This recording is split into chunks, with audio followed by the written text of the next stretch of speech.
นายบอกนะรวยไหมเด้อโอ้ตัวทางล่างนี่ใหญ่แล้วเนาะมันก็เลยบ่ตักเนาะเห็นบ่ตักเอาน้ำสางอยู่นี่ห้วยยังแม่นี่ห้วยยังนี่ต้องยามพ้นเท่านั้นเนาะตักแล้วล่ะนี่อาบน้ำเซ่กะอาบน้ำนานกะอาบ เซกะอาบด้านกะอาบน้ำกินเลยกิน3 ล้านน้อยเพิ่นไปฮ้อนเฮือนพุ่นแล้วไปส่งเพิ่นได้เฮือนแล้วบ้านเข้าทำสนเนาะหลังจากที่พัดแล้วก็เอามาตำเนาะ เจ้าทะเลปลอกตักน้ำนะครับส้มเพิ่นใส่กระตุกพลาสติกได้นี่เลยร้านน้อยเพิ่นเกลือหมูยามแรงๆทำส้มเนาะนี่แหละคือที่ชีวิตบ้านๆไอเติมได้เข้าน่ะหรือว่าสิแล้วเลยยังลายบ่เข้าสุกน่ะ น้ำเฮ้ย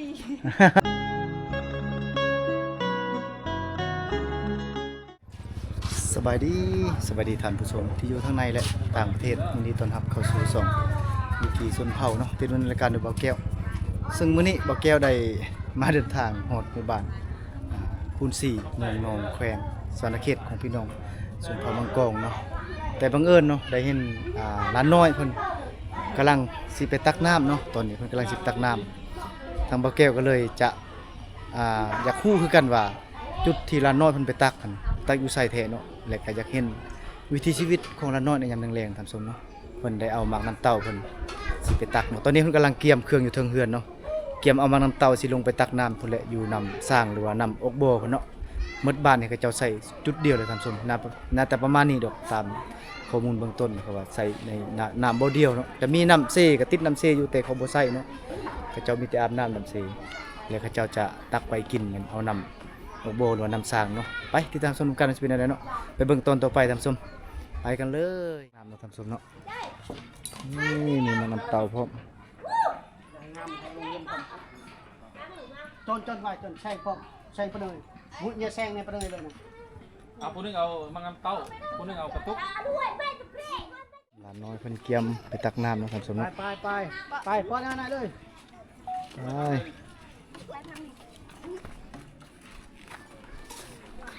ไป ตามหลักล้านน้อยเพิ่นไปโอ้น้ำเต้าแล้วงามเลยน้ำเต้านี่เด้ไป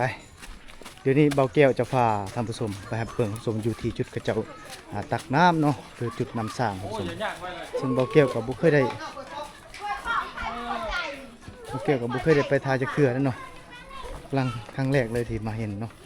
เลยอยากเห็นนั่นแหละว่าน้ำที่กระเจ้าตักมันเป็นอะไรนะท่านผู้ชมทางกระเจ้าว่าน้ำสร้างเนาะไปเบิ่งกันท่านผู้ชมทางน้าพุ่นแหละย่างกับบุไก่ดอกประมาณจักเม็ดเลยจากนี้ไปหาน้ำสร้างได้แล้ว100-200 เมตรโอ้ประมาณ200 เมตรท่านผู้ชมเนาะถือว่าบ่ไกลเนาะ200 เมตร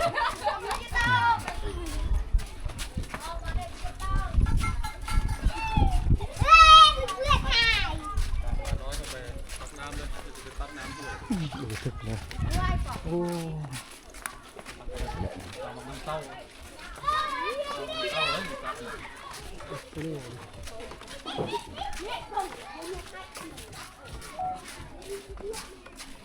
ไปแล้วหลานน้อยเป็น3 คนเนาะตักน้ำแล้วบ้านน้ำร้านน้อยคนไปตักน้ำ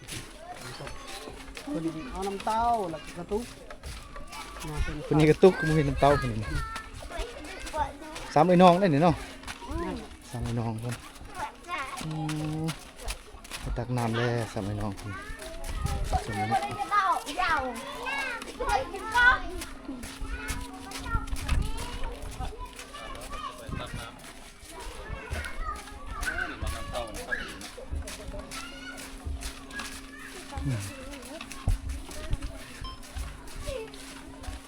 เพิ่นไปตักคู่มือบ่นี่เลย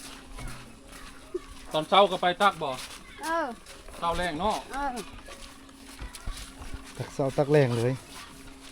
ครับบรรยากาศร้านน้อยเขามีคลองเป็นพากันไปหาหน้า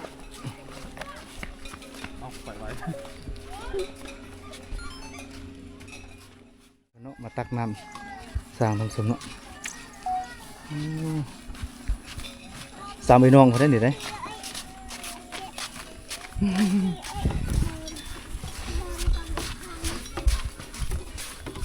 น้ำเต่างามลีน้ำเต่าเราเนี่ย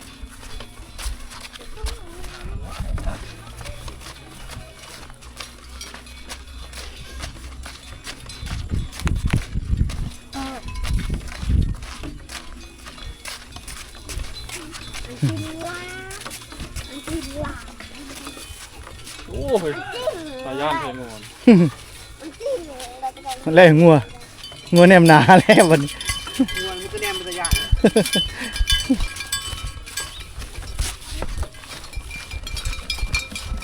หอยทุกอ้นต้นอยู่เนาะคอยอย่าเล่น เปิดเปาะพรุ่งเลยนะว่าก็เพิ่งกันยากได้พี่น้องเพิ่นก็เป็นภาษาเมืองเผาเมืองกองเป็นภาษาเผาตรี ภาษามันคือกันเนาะ สามมือน้องเลยเนาะผู้หนึ่งล้านเนาะผู้หนึ่งเนาะ ภาพบรรยากาศตามเส้นทาง ผู้หาผู้ยากเลย เส้นทางก็เส้นทางดังเดิมนี่ทุกคนเนาะเส้นทางเก่า เส้นทางไปตักน้ำเพิ่น งานเขาแต่บังเอิญล้านน้อยเพิ่นกำลังหาปักน้ำเต้าไปตักน้ำกันตามหลังเลยเนาะ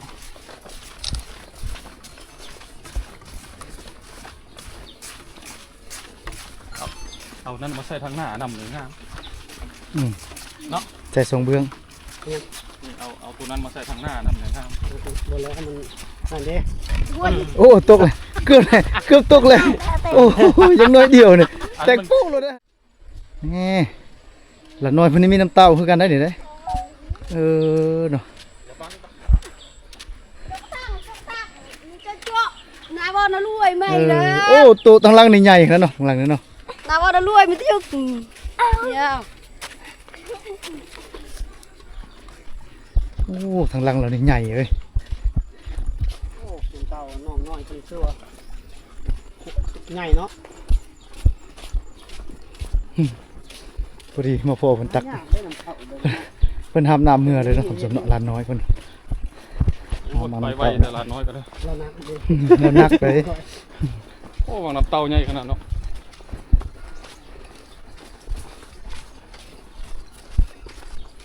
ตามไปเขาใส่ ไปเฮาเรือนแล้วบ่ แล้วพอยังอีกบ่ ไปไม่ไปเอาอยู่ เห็นหลายๆคนในลงไปตักอย่างนี้ ยังบ่เคยเห็นน้ำช้างเท่าใดหักเอามามื้อนี้แหละอยากไปเบิ่งนี่บ่เคยเห็นถือว่าหมดบ้านนี่มาตักอยู่จุดเดียวนี่บ่แม่โอ้เนาะบัดนี้สิละน้องคือบ่ตักมีสิละน้องมันเป็นอะไรมันบ่คักบ่ บ่คัก บ่สะอาดเนาะ สะอาด โอ้แม่นแล้วมันไหลมาแต่พุ่นเด้มันผ่านมาหลายบ้านหลายเมืองนะท่านผู้ชมนี่สิละน้องนะเพิ่นก็เลยบ่ตักเนาะเลยมาตักเอาน้ำสร้างอยู่นี่ห้วยอิหยังแม่นี่ห้วยอิหยังนี่ห้วยนี่ เว้ยอันนี้คือต้มเอง ฮะ ละต้มเองละต้มเอง โอ้บ่ฮู้เลยภาษาลาวนะชื่อห้วยนี่เนาะ จางเลย โอ้นี่น้ำสร้างบนกอกนี่เนาะท่านผู้ชมเนาะแม่เรามาตักน้ำสร้างอยู่กันเนาะตักน้ำสร้างอยู่กอกนี่เพิ่นว่าทุกเบิดบ้านนี่ตักจุดเดียวเพิ่นว่ามาถามบางอย่างนี่เนาะน้ำเชลองเขาเจ้าบ่ใส่แล้วมันเปื้อนว่ะเลยเอาใส่น้ำตัวนี้นะ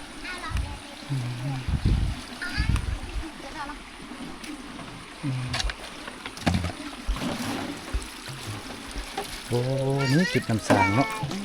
น้ำชางเนี่ยมันยำเน่ยำปรางเนี่ยแซ่บ โอ้ เย็ดน้อง ยำแรงเลยมันบ่มีน้ำเนาะยำแรงต้องยำพ้นเท่านั้นเนาะตักแล้วล่ะเนี่ย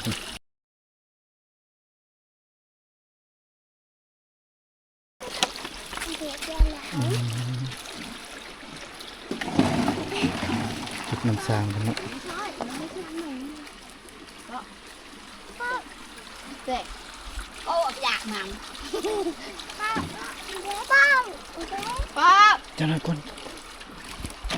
ป้าเลยช่วยเอ้ยกระเว้ยอยากไปกระเว้ยกระ โอ้นี่จุดน้ำสร้าง ชื่อกระไดเองอยาก น้ำใสสะอาดเย็นคักได้ดำเลยเนาะคักเลยนี่ทำไมเป็นกำลังตักกันนะน้ำสร้างมันเป็นนี้นี่น้ำอกโบนี่เนาะ แกจับแถวหลาน มันอกโบอยู่นี่เนาะ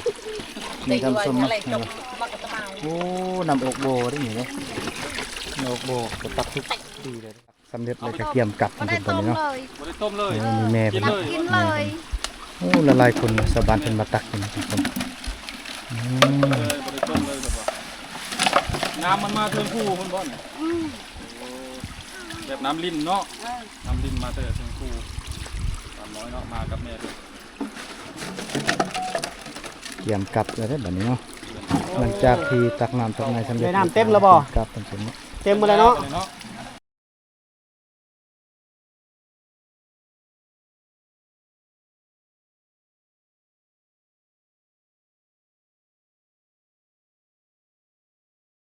มาแล้วบาทนี่ใส่น้ำไปทำสมเนาะ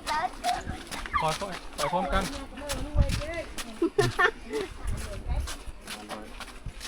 น้ำเนาะ อันนี้กระตุกพลาสติกพูน้อยๆนี่ เพิ่นบ่มีน้ำเต้าน้ำหมู มีน้ำเต่า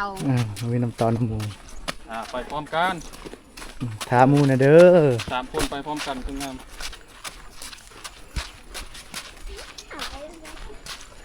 แต่ว่าอีพีนี้ถือว่าเราพามาเบิ่งแหล่งน้ำกินของพี่น้องที่เข้ามากองเนาะ ไว้ประชาชนความทุกข์ความยาก ถือว่าน้ำอาบแล้วอาบน้ำบาดาลบ่ อาบน้ำเซ่บ่พี่ละน้อง อาบน้ำเซ่ น้ำเชก็อาบน้ำบานก็ บาดาล อาบ ก็ เซก็อาบด้านก็อาบน้ำกินแล้วกินน้ำห้วย กินแล้วกินน้ำห้วย กินน้ำลิ้น ห้วย กินน้ำลิ้นเนาะ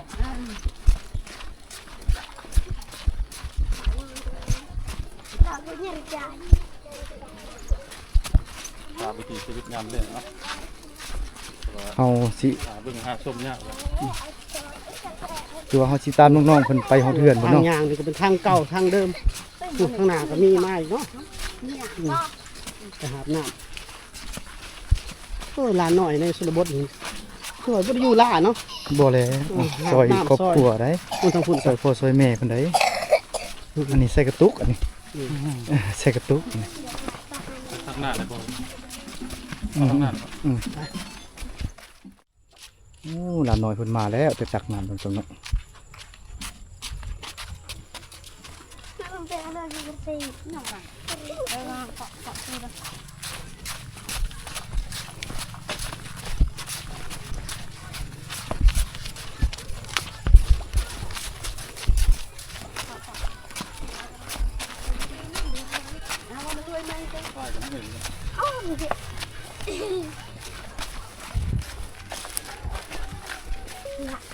ลูกชายล่ะบ่เนี่ยชายล่ะเนาะ หิวน้ำกลับบ้านแล้ววันนี้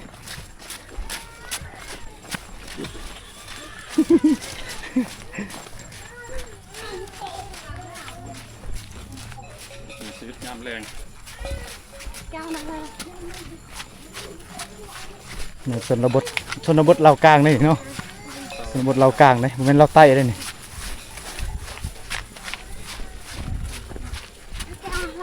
บ่แม่นเมื่อทางใหม่บ่นี่ทางเก่าบ่นี่ ทางเก่าอย่างเงี้ย ทางเก่ามันบ่ เอาทางหน้าเด้อ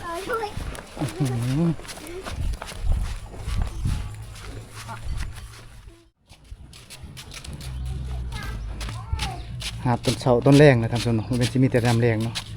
น้ำเสาก็มีท่านผู้ชมเนาะอื้อหือ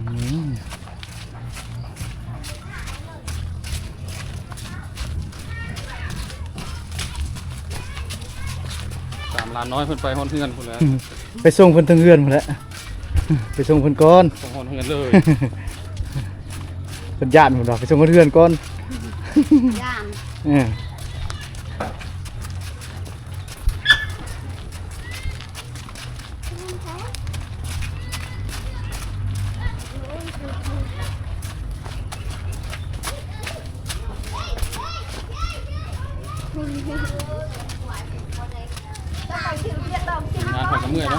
ทีมงานก็เมื่อยพอทีมงานเด้ แต่ห้วย เล่นลบไตลบเหนืออยู่เพื่อสิได้คลิปหนึงบ่แม่นง่ายท่านผู้ชมเนาะ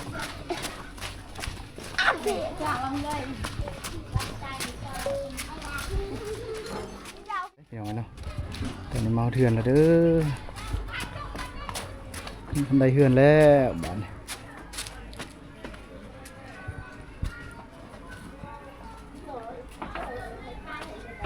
โอ้เพิ่นเอาตั้งไว้ถึง นี่เด้เพิ่นครัวเพิ่นอยู่นี่เด้จุดเพิ่นเอาไว้น้ำมาเลย เฮือนลานน้อยเพิ่นเนาะ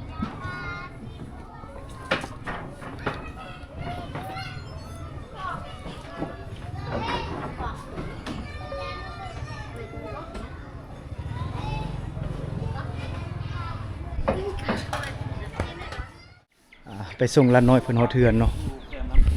ทางเบาแก้วก็จะมาอัปเดตภาพบรรยากาศภายในหมู่บ้านเติมเนาะให้ท่านผู้ชมได้เบิ่งได้ชมเนาะเพราะว่าบรรยากาศภายในบ้านเรือนศาลบ้านซองก็เจ้าแน่นาทาวรเติมเนาะบ้านนี้เนาะก็ถือว่าสมควรท่านผู้ชมเนาะบ่มีที่ว่าเรือนจะมีแต่หลังใหญ่หลังโตท่านผู้ชมส่วนน้อยจะมีเรือนหลังน้อยเนาะมาเบิ่งเนาะเพิ่นต้มหยังนี่เอาเลย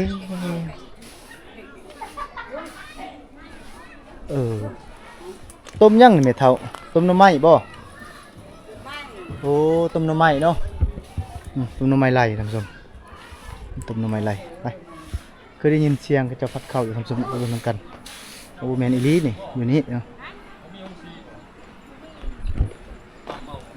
หมู่บ้านนี้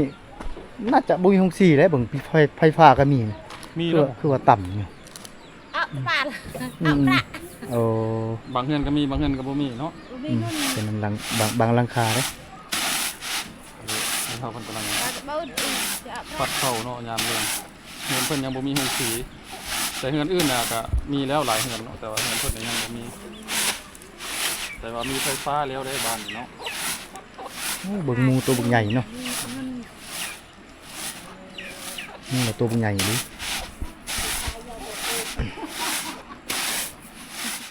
พัดแล้วก็เอามาตำเนาะ เจอทะเลปลอม ม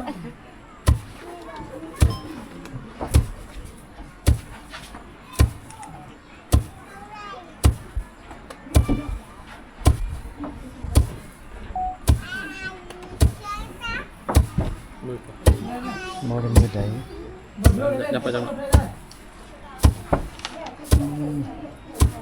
คกทางนี้ก็ใส่คกอันนี้เนาะบ่ได้ใส่คกใหม่เนาะใส่คกดินเนาะเพิ่นน่าจะตำ3เทื่อซั่นซุเนาะตำ3รอบแล้วจังแล้วเนาะอันนี้เป็นรอบที่2นี่นี่รอบนี้ตำดนในจักหน่อยเด้หลังจากรอบที่3อีก ตำคู่มือเลยบ่ตำคู่มือเลย ข้อมือ ตอนเช้าก็ตำบ่ Ừ. ตอนเช้าก็ตำตอนแรกก็ตำเนาะ Đây, sao tâm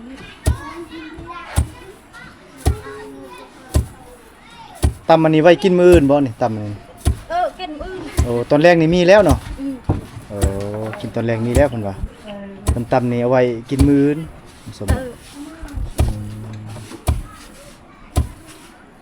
เอาไว้กินมื้ออื่นนะตำ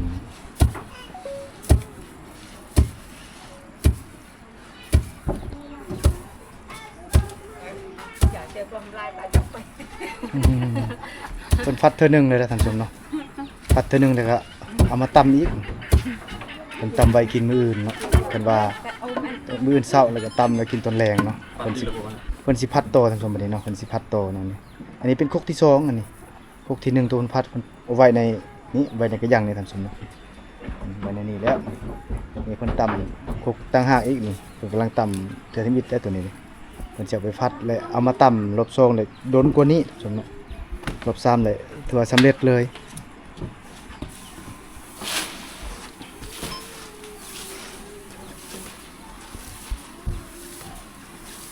nhẹ tài mẹ ตอนนี้เพิ่น กระดงพั ฟั ด ดคัดจุกเข้าไปฟัดหลังจากตำไปได้ระยะหนึงเพิ่นก็เอาไปฟัดแล้วก็มาตำอีกประมาณ 3-4 รอบใช้เวลาประมาณ1ชั่วโมงถ้าตำผู้เดียว แต่ถ้าตำ2คนนี่ก็ใช้เวลาแป๊บเดียวก็แล้วไวครับแต่ว่าโค้งหนึ่งนี่สามารถตำได้พอ3 คน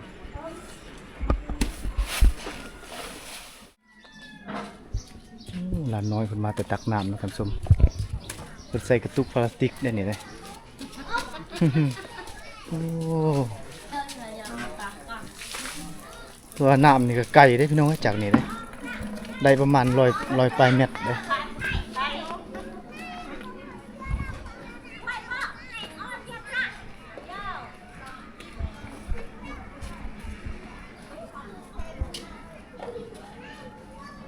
เมื่อแล้ววันนี้เพื่อนเพิ่นแรงๆทำสมเนาะ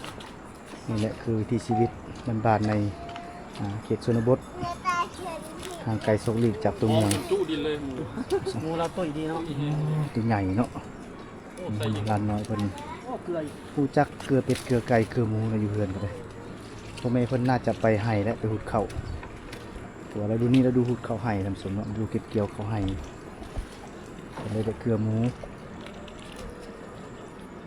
เกลือหมูเกลือไก่เกลือเป็ดเกลือเวียดงานพ่อแม่เนาะเพราะว่าพ่อแม่ช่วงนี้เป็นไปหุดเข่า มันอิ่มเลยห เก็ มู บเกี่ยวก็ให้หมูอยู่ท้องอยู่ เอ๊ะ ตู้เนาะ น้ำตา อิ่มแล้ว อิ่ม หมู เอา อิ่ม เลย เล่นน้ำเลย อิ่มเอาเลย ก็ใส่ แพงแพงอย่ามาเล่นน้ำเลยกะลาตะ เกลือทุกมื้อบ่ละเกลือหมูทุกมื้อบ่ อืม แม่นบ่พ่อแม่จะไปให้หมดแล้วเนาะ ร้านน้อยบางคนก็ฟัง ผม ภา มี ษาลาว ผมไปให้ เรื่อง ไปแล้ว บางคน ท่านผู้ชม ก็ เนาะ ฟังภาษาลาวบุเข้าใจเนาะภาษาภาคกลางก็คนเป็นคนชนเผ่าเด้ พ่อแม่ไปให้ท่านผู้ชม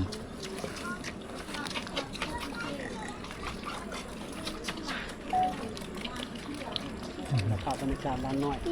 กระตะ ในชนบทลาวคุณผู้ชมเมืองนองแขวงสวรรณเขต เป็ดเจ้าบ่ละหั่นเป็ดหั่นแม่นบ่เป็ดกับเป็ดเจ้าอีกเกิดทั้งเป็ดเกิดทั้งหมูพร้อมกันเลยเนาะคักแล้วบัดนี้ คนเข้าใจเนาะ เข้าใจดีเนาะ เข้าใจอยู่ได้เพิ่นน่าจะเข้าโรงเรียนแล้วทำส่วนเนาะเพิ่นฮู้เบิดภาษาลาวที่เฮาออกไปเนาะเพิ่นเข้าใจเพิ่นตอบได้เบิดทำส่วนเอาสื่อสารง่ายอยู่ยามนี้ยามข้าวสุกเนาะยังหลายเติบได้ข้าวน่ะหรือว่าสิแล้วเลยยังหลายบ่ข้าวสุกน่ะ น้ำเฮ้ยน้ำตรังไป ยังหลายเนาะเพิ่นมาแต่หุดข้าวโอ้บ่แม่นลูกเจ้าบ่เกลือหมูหั่น โอเค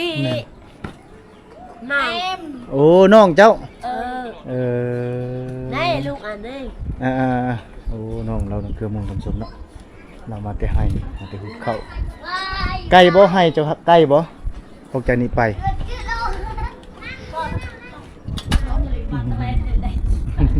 เราบ่ฮู้ภาษาลาวทำสมเนาะเข้าใจในบ่ในทำสมเนาะมาแต่ให้นี่แม่เฒ่าเพิ่นก็ ทายไม่ได้ ใส่ไม้กันเท่าเลยเด้เนาะสำหรับคลิปนี้ก็ประมาณนี้เนาะนี่คือภาพบรรยากาศและวิถีชีวิตของพี่น้องชนเผ่ามังกรของที่หมู่บ้านบุญศรีเมืองหนองแขกตัวนาเขตเนาะซึ่งเป็นครั้งแรกที่บ่เกี่ยวได้มาถ่ายในหมู่บ้านนี้เนาะโอ้วิถีชีวิตการเป็นอยู่เขาเจ้าเนาะว่าเขตชนบทนี่มันแต่ละกลุ่มบ้านนี่แตกต่างกันนำสมเนาะคือที่เห็นในคลิปนั่นแหละ ก็ประมาณนั้นว่าจะเป็นกันตักน้ำตำข้าวเนาะเกลือเป็ดเกลือไก่คือหนึ่งนำสมที่เห็นในคลิปเนาะเป็นหมู่บ้านที่ใหญ่อลังการอยู่ในหมู่บ้านนี้เนาะกว้างขวางอยู่หลายมุมหลายหลังคาเติบแต่บ่แค่บ่ได้ถามผู้ว่าจากหลังคาบ้านนี้เนาะแต่ว่าไกลจากตัวเมืองหลายกิโลบ่แก่ขี่รถมาจนเมื่อยเพื่อสิมาฮอดบ้านนำสมเนาะเอาละขอขอบใจพ่อพี่น้องทุกท่านเนาะที่ติดตามชมคลิปของบ่แก้วแต่ต้นจนจบแล้วก็บ่ค้างโฆษณาเนาะให้ข้าพเจ้ามีรายได้เนาะแล้วก็ผู้ใดเข้ามาใหม่ฝากไปกดติดตามชมกดไลค์กดแชร์กดกระดิ่งคอมเมนต์ใต้คลิปเพื่อเป็นกำลังใจทางบ่แก้วเฮ็ดคลิปต่อไปเนาะก็สำหรับคลิปนี้พบกันในคลิปใหม่เนาะสำหรับคลิปนี้ขอกล่าวคำว่าสบายดี